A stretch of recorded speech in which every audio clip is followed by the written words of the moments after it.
તો રાજ્ય સરકાર દ્વારા મોરબીમાં એસઆઈટીની રચના કરી વેપારીઓના ફસાયેલા 450 કરોડ પાછા મેળવવા એક દૂરદેશી પહેલ કરવામાં આવી છે।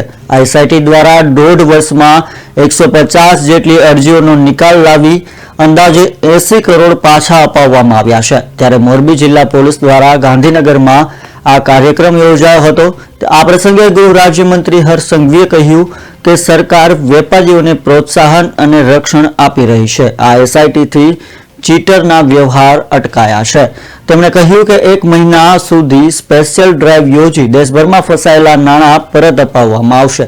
ત્યારે આ પ્રસંગે વેપારીઓએ પોતાનો અભિપ્રાય આપતા કહ્યું કે એસઆઈટીમાં સ્ટાફ વધારવા સાથે હજુ 80% અરજીનો નિકાલ લાવવો જોઈએ। આ કાર્યક્રમમાં પોલીસ સાયકલ સવાર તેમજ મંત્રી હર્ષ સંઘવીનું વેપારીઓ દ્વારા અભિવાદન કરવામાં આવ્યું હતું।